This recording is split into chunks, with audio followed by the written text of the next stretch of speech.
5, 6, 7, 8. Hi EXers, welcome to the EX Podcast, episode number 58. This is your host, Stefan Vincent. I'm here today with you because we need to shake things up in the world of HR, talent acquisition, and company culture in order to create positive employee experiences in our organizations. Your workplace doesn't have to be a dreadful place where employees feel disengaged. This podcast brings a different lens to the HR, employee engagement, and company culture conversation. We approach these topics from a brand and customer experience angle rather than a traditional HR angle. Our guests, all thought leaders and disruptors in the EX space in their own way, come to this show to share best practices on the key elements that foster employee engagement and strengthen company culture, and also to spark the conversation on how to create those positive employee experiences. Not every company can do what Airbnb or Google do around their employee experience. And this is what this show is all about. Sharing stories of companies of all sizes, not only to show that EX doesn't require a large budget or a large team, but also that there isn't one recipe. Each company can find its own way through the EX journey. Today's guest is Kristen Bakalar, Director of Leadership Development at Athenahealth, a 5,000-person healthcare tech company based in Boston.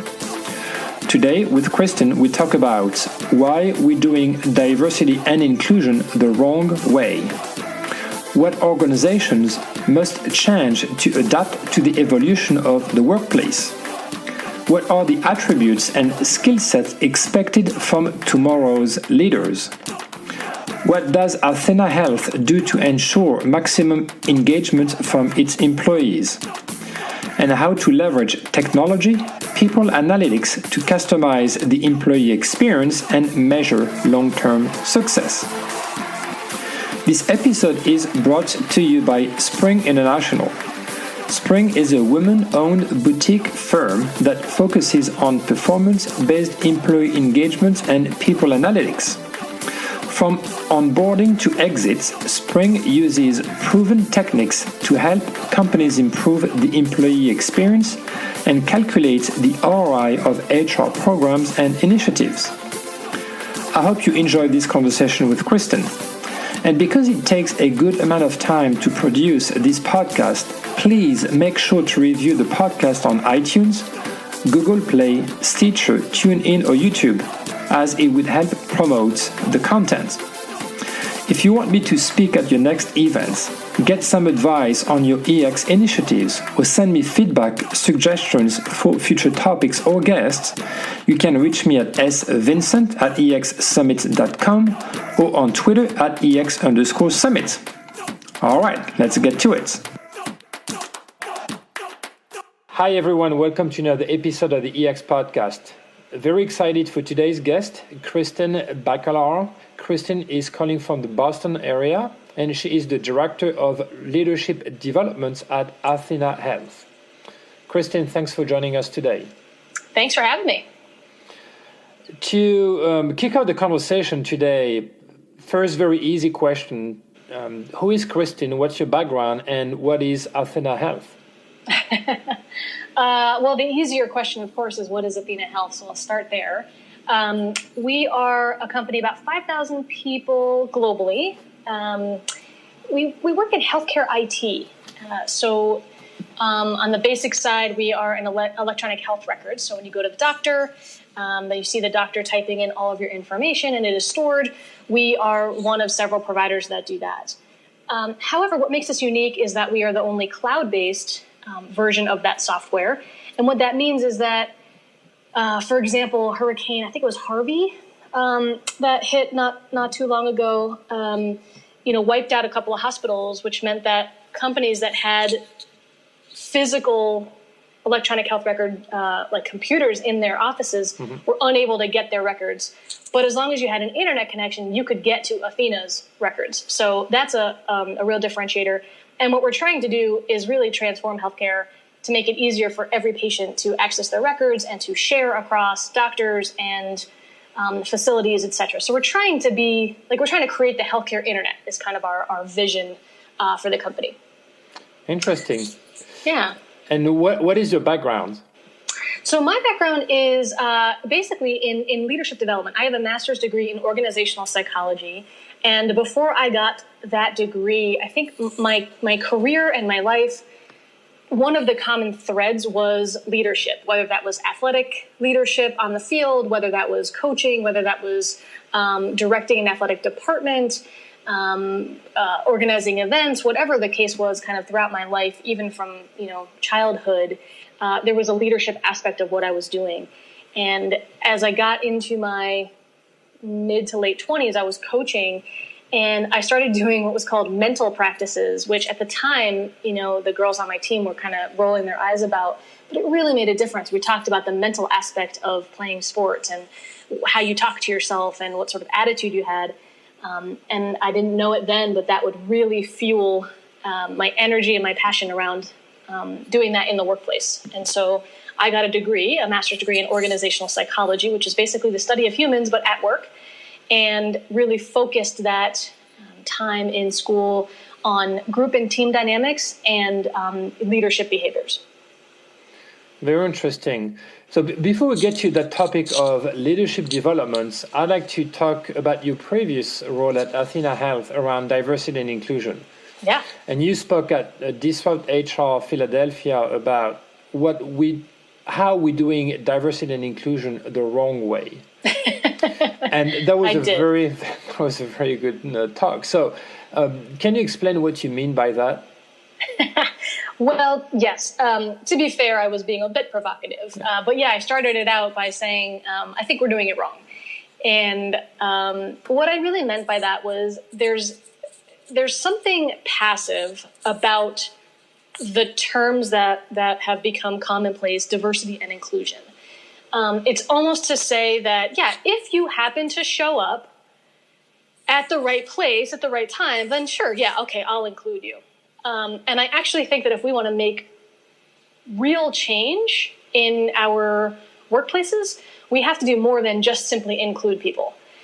We have to go out of our way to invite them, invite their perspectives, invite people to apply to the jobs, invite people to take a training program, invite people to share their ideas, their perspectives, their experiences, invite people to, be considered for a promotion, invite people to the table, proverbial or literal. And so what I kind of posited in that talk was, what if the I in D&I stood for invitation, not inclusion? How would that change our behavior? So does it mean that usually, if we think of inclusion, does it mean that usually organizations are more reactive and not so much proactive at inviting people to groups? They just include people because those people come and say, hey, I want to be part of this group. Is it what you're saying? Yeah, somewhat. I mean, I think in some cases, sure, we put the onus on the individual to find their way into the organization and into the group and into the leadership ranks and whatever. And I think in other ways, as leaders of teams and groups, there are very few that are comfortable really diving in and really inviting people to say to a person of color, I'm guessing that your experience is quite different. What has it been? Will you share it?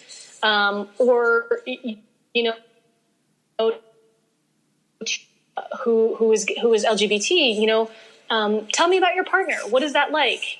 How is that influencing your decisions here? Like those sorts of things. And as I think about Athena in the realm of healthcare, every person in America is conceivably a patient and therefore a consumer of healthcare and therefore part of the sort of ecosystem that we're trying to transform. And so wouldn't it be powerful if we were able to really lean into that and really ask questions and really invite people to the table? I want to hear from you. I want to understand your perspective. I want to know what it's like to be you here at this place because I'm sure it's different from me. So what does D&I mean specifically to Athenahealth? How do you use D&I in your employment attraction strategy? Yeah, it's a really good question. So I would say, like most places, it is an evolution and an iteration. And I think as someone who has passion and energy and some level of authority at Athena in this space, it is really important to meet the organization where it's at. And so there are ways in which Athena is really leading the charge, and there's ways in which we are woefully behind. So with that framing, what it means to us is expanding the pools from which we recruit, going out of our way to establish alliances and relationships with organizations and affiliations that would diversify the workforce. And then internally, like more towards the inclusion side, it really means examining why certain people make it to leadership ranks and certain people don't. And what is that about? So we have a trend right now in full candor that men and women are excelling at different rates. And so we're doing a lot of work to examine why that is and what we can do to change it. I think we have a ways to go, and I'm excited about some of the progress we've made and some of the opportunities that lay ahead of us to look and to examine, when we think about assessing talent, are we doing so in an equitable way? When we think about providing opportunities, are we doing so in an equitable way? Like all of those things I think are really important. And so we're on the journey to do that. We've got 4 officially sanctioned employee resource groups. Other companies might call those affinity groups or business resource groups. Essentially, we've got one really devoted to women. We've got one really devoted to working parents. We've got one devoted to the LGBT community. We've got one devoted to racial and ethnic diversity. So we are working really hard with those groups as well as the organization at large to really move the needle, so to speak, on being a more inclusive environment. And to me, that means that people have equitable opportunities to excel within the organization. So you mentioned earlier that you have about 5,000 employees globally. How many are in the US versus outside of the US? Roughly about 4,000 in the US and about 1,000 in India. Okay. And India is a call center or IT support center? We've got 3 offices in India, and the work is really split up. So we've got one hub that's really developers and engineers looking to help build that healthcare internet. We've got one group that is really working on sort of administrative work.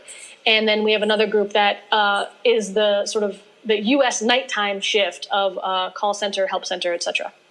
Okay.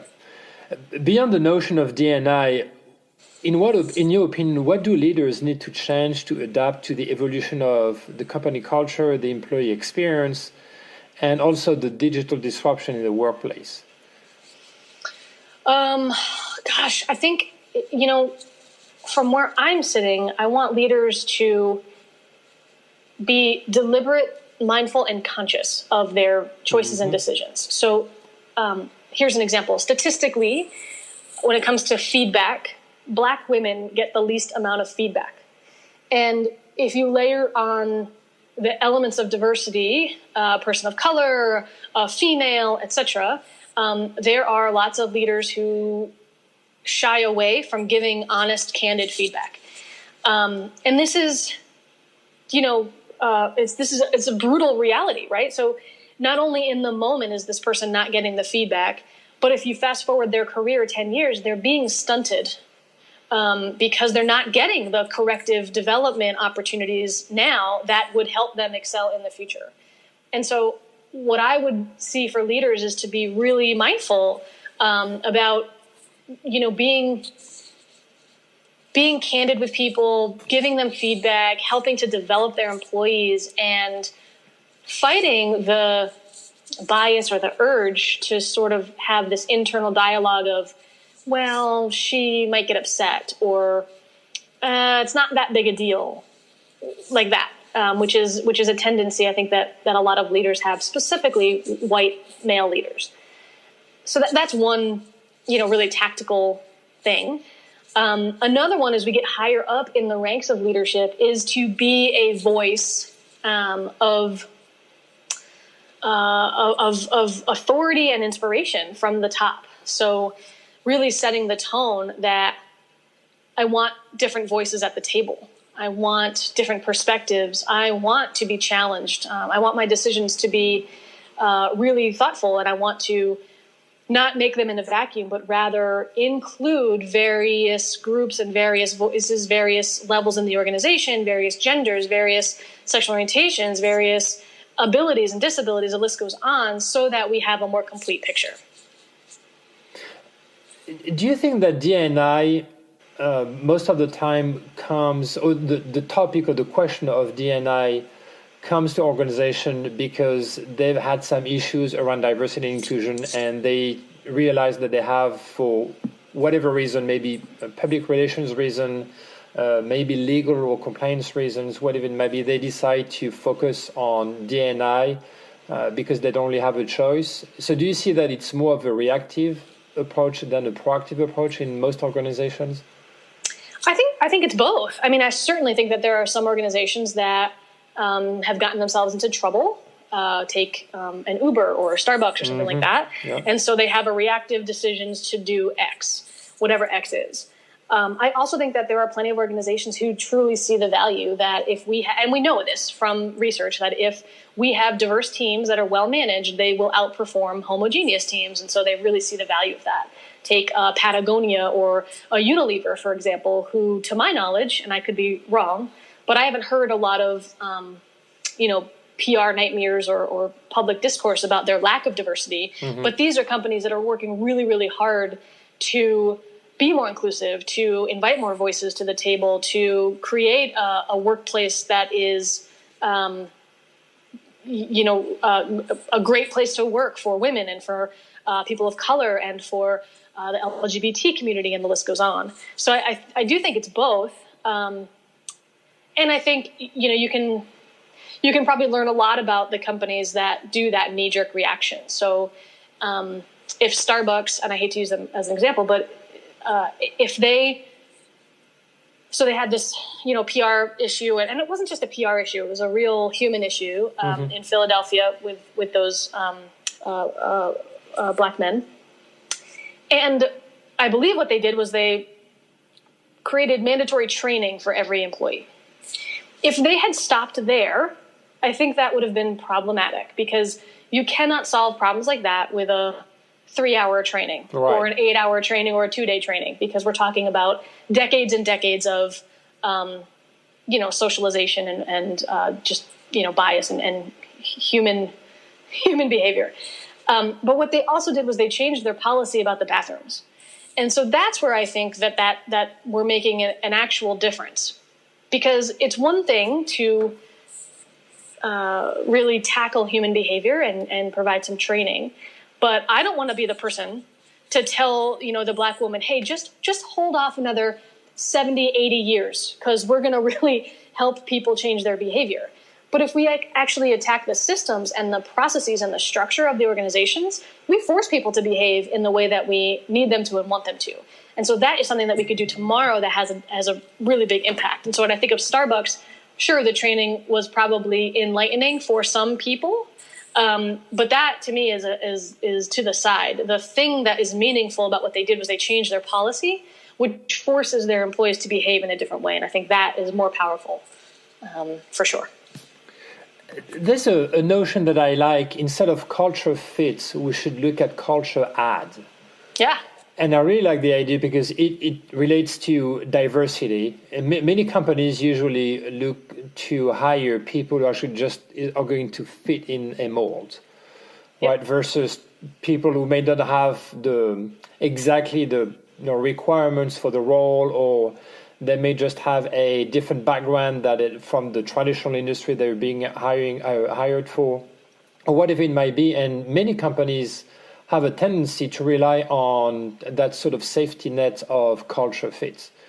So do you see that dichotomy between efforts around D&I and companies still focusing on finding the right fit of candidates for the culture? Yeah, I mean, I think culture fit has become analogous to people just like me. So I do think that that's problematic. I think culture add or complements the culture or contributes to the culture is a much more inclusive way to think about it. And I think that it's easy to use these things as an excuse. So, hey, we have these values in our organization, and it's important that everyone lives these values, and therefore, we can't or we won't recruit, more diverse perspectives. And I think that's cowardly. I think the reality is that values are values, and if these are the values that the company espouses and says this is what's important to us, then you hire people for that, and that's great and fine, and you shouldn't waver. But that doesn't mean you can't hire people of color that live those values, or gay people that live those values, or women that live those values, or people who have disabilities who live those values. Like, one is not exclusive of the other. And so let's talk a bit about technology, because obviously Athena is a technology company. And many people say that because of the technology, we lose the human and personal touch with our co-workers and our peers. And I don't necessarily see it that way, because for me in the workplace, for instance, technology can automate many of the tasks that managers have to do. And in turn, they can spend more time, as you alluded a bit earlier in our conversation, a bit more time on one-on-one conversations, coaching, mentorship. What are your thoughts on this? Yeah, I tend to agree. I mean, I think, in my opinion, nothing's ever going to eliminate the need for humans. And regardless of the level of technology you have, you still have people behind that technology, making it work, ensuring that it works, fixing it, iterating, improving, et cetera, et cetera. So, I think the increase of technology has made it, easier and faster to communicate. And there's probably an element of losing some of that personal touch, because you can message them through the computer, or you can send them a Facebook message or a Slack message or whatever. And so in some ways, I think there is a little bit of humanity that's kind of lacking, but I think it shows up in other ways. When I think about Athena and technology as it relates to diversity and inclusion, I think a couple things. One, we do know in America that, probably around the world, that there are fewer women in technology type roles than men. And so that is a focus. There are lots of organizations and associations that are trying to kind of close that gap, provide education, et cetera, to children and adults alike to increase that. So I think that's an ongoing, fight and opportunity. The other thing, as I think about it, is the consumers of technology. So I don't think it's fair to say that fewer women are using technology. It's just that fewer women are creating technology. And so I think that that's just an interesting paradigm to consider. So when we are creating user interfaces and experiences, and in our case, health records, and a platform by which people can access their health records, it is so important, more important than ever, to consider all these different diverse perspectives, because those are the users. And again, if you go back to sort of the patients, in our case, the consumers of healthcare, mostly women still are making the decisions about healthcare for their families. And so they are using the platform as patients and consumers. If you go into inner city hospitals and health clinics, you're looking at a larger Black and Latino patient base. There's so many LGBT specific healthcare facilities. And so if we think about healthcare as a whole ecosystem, I think including those diverse perspectives and really trying to understand them from the basis of creating the technology is super important, because those are the people that are using it. Yes. So let's talk about leadership developments and how it's changed, likely through technology as well, because 10, 15 years ago, for development or training we used to sit in classrooms for an hour or 2 or 3 hours and consume content. And now the consumption of training and content is much more fragmented and pretty much on demand and on more of bits and pieces of content here and there, just than a full-blown 3-hour class. So how do you see leadership developments evolving right now, and what is Athena doing in that area specifically? Yeah, it's another both and. So I don't see classroom face-to-face learning being eliminated completely, because I think it's important to remember the humanity and remember these interactions, and nonverbal cues and body language are such an important part of leadership and coaching and understanding. So that's not going to go away. That's a good point. What we are seeing is shorter time. So it used to be a 2-day class. Can you do it in 1 day? Can you do it in a half a day? Can we do it in 2 hours? And maybe there's more often. So can we meet 2 hours every Monday for the next 6 weeks, as opposed to 2 days, back to back? So we're seeing that trend. The other thing is, we're living right now in an era where if the dishwasher breaks, the first thing you do is you go onto YouTube, you try to find a video to teach you how to fix the dishwasher, and you try to fix it yourself right there as you're watching. The computer's in one hand, you got the wrench in the other, you're hitting pause, you're trying the thing, you're hitting play. And then it's only when you mess up the dishwasher further that you actually call the professional. And so if we kind of parlay that into our world at Athena, I think that's where we are.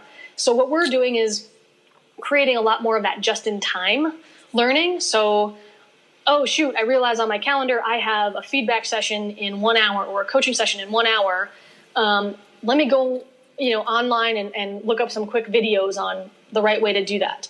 So we're creating more of that and curating more of that to have available for our employees.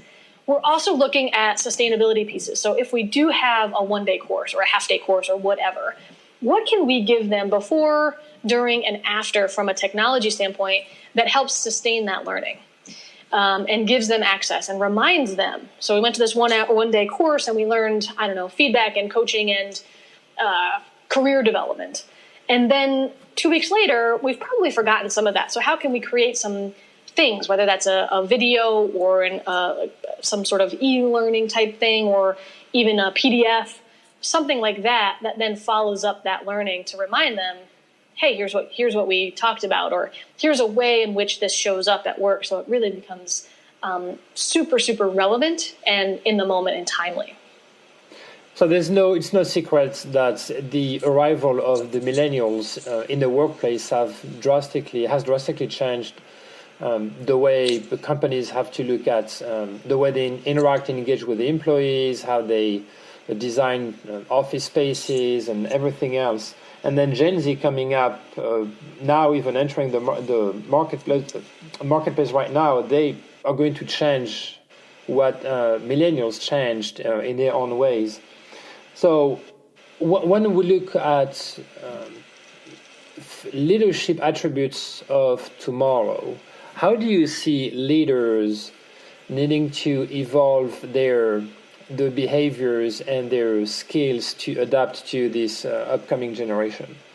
Yeah, great question.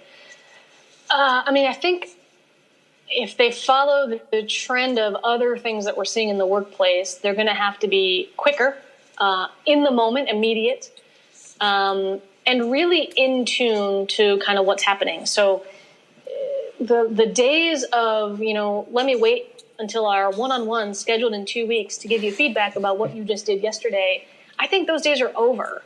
And what needs to happen is, right there in the moment, hey, you said this in this meeting, this was the impact, and let's talk about how we can do that better next time, because things are happening so fast.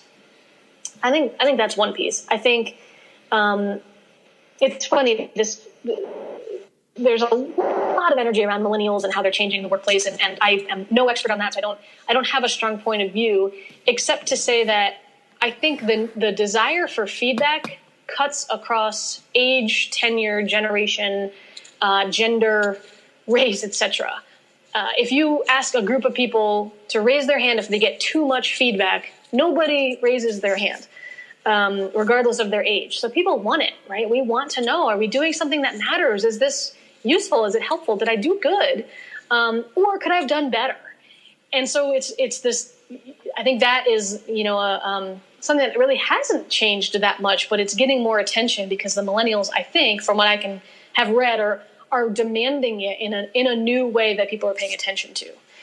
But I don't think that that's new. I just think it's newly attended to.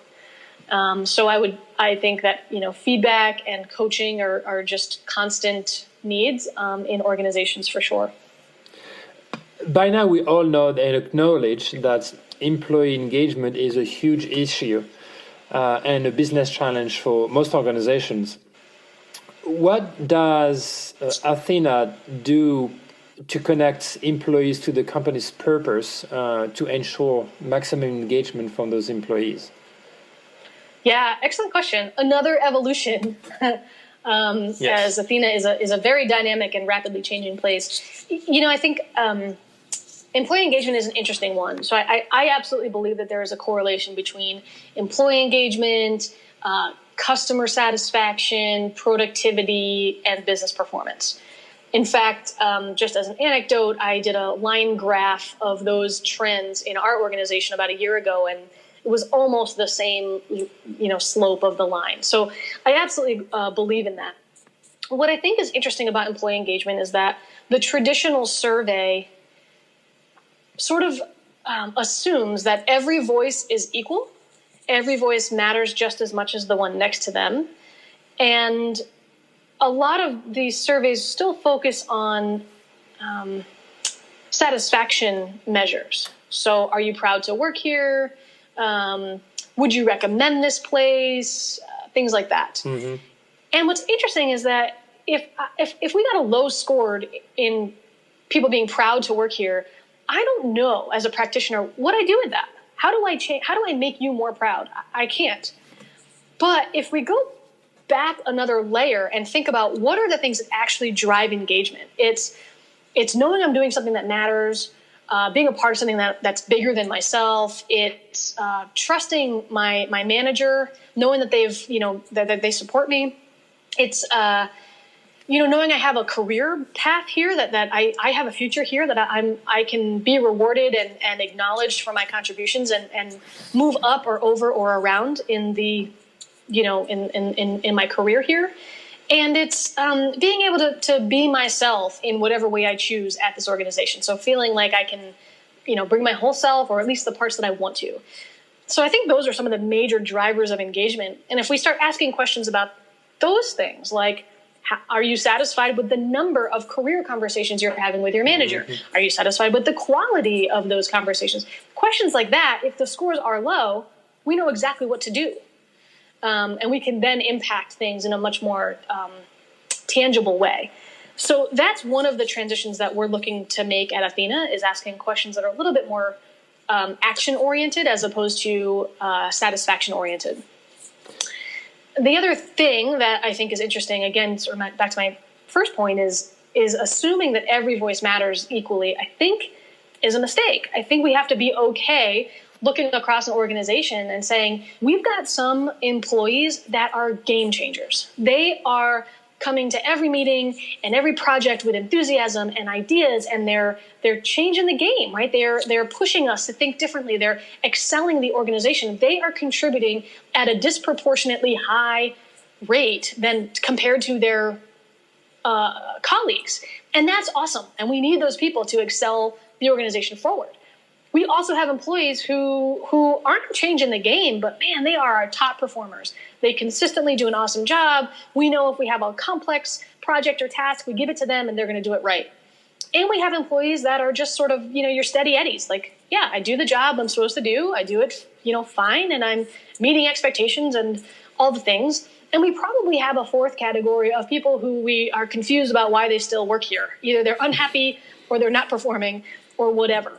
And so if we look at our talent in buckets like that, and then we ask them about their experience in the workplace, some of those voices matter to me a little bit more than some of the others. And I think people are scared to own that and say that because it maybe looks like, I actually don't know why, But I think that that's okay. I think that that's the reality of human performance. And so when we think about engagement, I actually think we should privilege some of the voices more than others, not in a way that says your voice doesn't matter, but just that if I could have more game changers and more high performers, I would have higher productivity. So I want to create the environment where they can really, excel and get their needs met.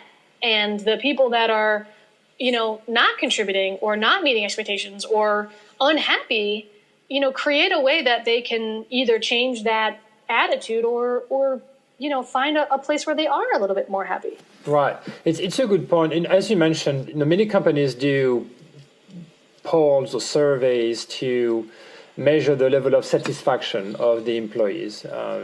But it remains at a very high level, and there's no necessarily meaningfulness behind it or substance behind it. One of the other challenges as well is, even though some groups in a organization, or even just at the company-wide level, when they tend to put in place or implement employee experience or employee engagement initiatives, they have a hard time measuring it because they don't necessarily how to measure it, and they probably don't even design it the right way. Because for me, when you look at the employee experience, it has to be tied to some business outcomes. You have to be able to measure that the money, the time, the resources that you're going to put into those efforts have to have an impact on the business. And obviously the impact may vary from maybe one business unit to another, one department to another, and so forth, but you have to be able to measure the impact. Yeah. I mean, I think I think you're right. You have to be able to measure the impact and know that you're contributing to the business. I would caution people to confuse employee experience with perks or, I think the image, I'll own this. The image that pops into my mind when people talk about the employee experience is what's the color of the furniture and the ping pong tables and the beer fridges and, that kind of thing. And at Athena, we're allowed to bring dogs to work, at least in our Watertown office. And that's really exciting for people. And that is part of the employee experience, right? As you walk in, there is an experience that you have of the environment and of, the lawn games and the food trucks. And that is not enough to get people to be super productive and super inspired and motivated to do excellent work. That's enough to keep them, here a little bit longer. That's enough to give them an opportunity to let out a little steam to get back to work. So I think it's just important to acknowledge the purpose of these different things. And I actually think the employee experience, if we can create an environment that people are inspired and, that there's collaborative workspaces and that there's private workspaces and that there's, ways that they can get what they need. And what I mean by that is not, hey, I need more beer in order to work past 7, but more like, if we had a copy machine just a little bit closer, I could get this done faster. And I think I could produce, 20 more pages of X or something like that. I think that all contributes to the employee experience that really, truly means something, as opposed to, some of the more perky type things in the organization. Right, and it's a good point. When I was listening to you, I was thinking of, I like to make the parallel between the customer and the employee experience, because my take with the podcast is to bring that customer experience and brand perspective to the HR and company culture conversation. Because I really believe that what companies do well on the customer side can be applied to the employee side. And we could easily make the comparison between, on the customer side, the customer experience is not just giving away coupons to get a 30% discount. Right? It may work for one transaction, but it's not going to work over the long time. A customer may always find something cheaper somewhere else, but if it doesn't have an emotional connection with a brand, that customer is going to go away. And that's exactly the same with employees. Not because you have free beers or free snacks or a ping pong table that you're going to stay forever in your company if you don't like your job and you get demotivated. Yep. Yeah, I think you're right. And I think it's interesting. We at Athena, we have a purpose to transform healthcare. And there's so many employees that have a personal story with their experience with healthcare. Someone who had a cancer scare only to find out the doctor called the wrong person, or someone who was a caretaker for their sister, and half of their time was just dealing with stupid insurance things and everything else, that if we had, if Athena could fix it, that would make it easier. And there's plenty of employees that don't have those experiences and find their purpose in other things. So whether that's solving complex problems, or, creating really complex code to transform the technology behind it, or people that are adapting the user experience, or things like that, like finding their own purpose within the larger context of the organization, I think is just fine. Not everybody has to have a heartfelt emotional connection to healthcare. So helping employees find that in themselves and then really foster that and really tap into it, I think is part of our projects and part of our tasks. And as you think about the customer, in this case, our customers are typically doctors or healthcare institutions, hospitals and things. So yes, they likely have a passion for healthcare. They do not typically have a passion for electronic health records. That is a mandate that they have to do. And so how can we make it as easy as possible so they can spend the least amount of time doing this stupid technology stuff and spend as most time as possible with their patients? And I think tapping into that on both sides is part of our challenge. Yes, it's part of the purpose as well, and the motivation behind it. Yeah. Right. As a technology company, does Athena do anything around employee data and analytics? We actually have, and this was a grassroots effort by one of our employee resource groups. They created what we call the diversity dashboard. So in partnership with HR, looked at all of our HR data and have an internally shared dashboard that shows the elements of diversity across the organization, by office, by cohort, by level of leader, etc. So that is certainly one thing. We had and lost and are rehiring a new data analytics person within HR to really help us make more data-driven decisions, which I think is going to be really impactful. And then, from my standpoint in leadership development, we are really trying to change the game of evaluations. So thinking about behavior change as opposed to satisfaction with the training, looking at where our employees are, what they need, why they need it, when they need it, all of that data-driven so that we can make really informed decisions about what we offer, when we offer, and to whom. So we're really trying to kind of match what we do internally with what we do externally for our clients with their patient data. How far are you on this program? Because it's fascinating. Again, when we were talking earlier about training and developments, many companies offer some sort of training to their people, right? But it's very hard to measure what's the result and what's the ROI on those training initiatives. Right. Now, data has a clear impact on how we're going to successfully measure the results, because we're able to track over time and to connect over time behavior changes and things of that nature related back to whatever training we put in place at a specific time.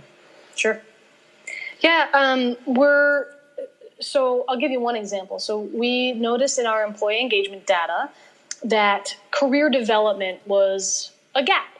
It was one of the top reasons people were leaving. They didn't feel like they could really meet their career goals at Athena. And it was one of our lowest scores in the engagement survey. So we deployed a training program called Your Career in partnership with a third-party vendor. We got trained in it internally, and we're deploying it in every office. It's a pretty aggressive push. What I've told the team is that if we do nothing else besides this, we will still be successful, because this is a huge business critical initiative. So we've been tracking the number of people that attend, their satisfaction in it, and then as a follow-up, I think it's 90 days later, have they, in this case, had the conversation with their manager about their career? Have they done, I think there's like 2 or 3 more sort of to-dos as a result of one of the courses. We're tracking all of that. And then we can go back to the engagement data and see if the question, my career goals can be met here, has increased. And so what I can tell you, we deployed this in April. It's now the end of June. And in that time, we've had, I think about 30% of our target population, and we have 2 years to do this. We've already had 30% go through, which is amazing. We've got a 98% rate right now of people saying this met or exceeded my expectations, and 98% saying I can use this within 90 days. And we have an NPS score of 66. And NPS is like a weird, silly number that some companies use and some don't. I don't even get why someone invented this thing, but it's a 66. Yeah, that's which very is high. Really, really high. It is very high. And the last thing is that we saw a 3% jump in the engagement survey data to that question, my career goals can be met. 3% is not big, but when you think about 5,000 people responding to a survey, that's actually really significant, and in just a really short period of time. Right. So we've got all indicators saying this is successful, keep going, and we're excited to see in another few months what other data points we can gather. Very good. Yeah. Now, we're getting close to the end of our conversation today. So before we end the podcast of the episode today, let me ask you some fun and personal questions so that our audience get to know you a bit more intimately, okay. I would say. If you were to invite someone famous or historical figure to dinner, who would you pick and why? Ooh, I probably have 2 answers. A historic figure. I think I would go with Abraham Lincoln.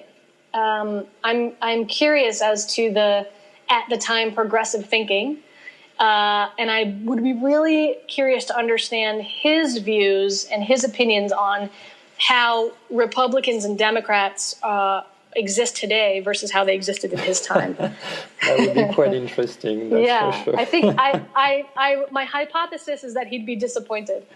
So that's my historic figure. My current one is an actress by the name of Mariska Hargitay. She plays Lieutenant Olivia Benson on Law and Order SVU, and I adore her. And I've seen every episode, and I will continue to watch every episode. But more importantly, I think she's done really cool things in response to her role as this detective or lieutenant dealing with sex crimes.